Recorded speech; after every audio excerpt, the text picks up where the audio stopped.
I want to show you guys this. This is a glow rod, okay? I've got 2 glow rods stuck together, so I've got 20 feet of glow rod right here. And this right here, this chain, this is called the ball chain. This is every custom installer's best friend. We use the crap out of these things. They come in 10-foot lengths. So I think they call them, when you buy them in a package, I think it's called a wet noodle and retriever. And this is what they would consider the wet noodle. So what I've done is I've got about 2 feet taped to the end of this glow rod.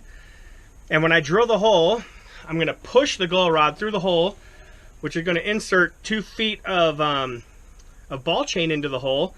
And then I can use a magnet on the other side to try to fish it out. Now I know that sounds kind of confusing. We're going to walk you guys through it, but if you're going to do some custom installs, this is a really cheap tool. I can't remember what I paid, probably 20 bucks.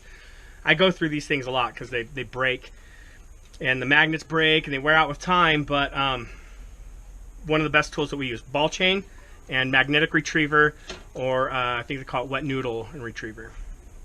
This sucks. I'm in the corner. Luckily my attic is not insulated, or this would suck even more. Here's my glow rod and my ball chain on the end. So the reason that I'm using 20 feet of glow rod, I'm using 20 feet of glow rod because it's going that way, so I don't have to climb back into this stinking tight crevice again. And then that piece of wood, that's what I need to drill through. If I drill through that piece of wood, I can get into my soffit. This is very unique. I have a really weird house. I said 100 times today. So pretty simple. I've got a drill bit. I think it's a 5/8 bit on a 12-inch extension. This sucks.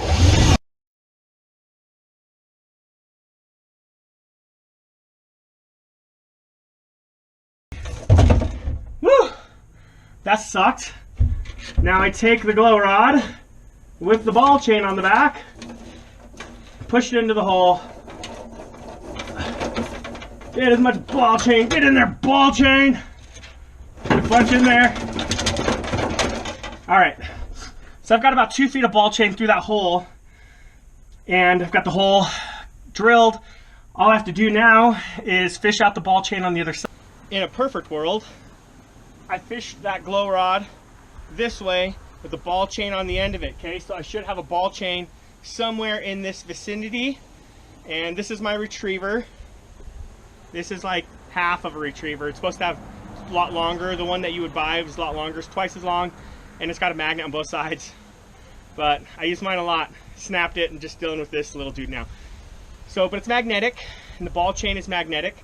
So if I stick this up in that hole, I should be able to like fish it around. It should grab the ball chain. I should be able to pull it out. And then I can attach a string to the ball chain, pull the glow rod out with the ball chain attached, with the string attached, and then I've got a string in the attic, and just like the other one, pull the wire in over to the drop. Let's give it a shot.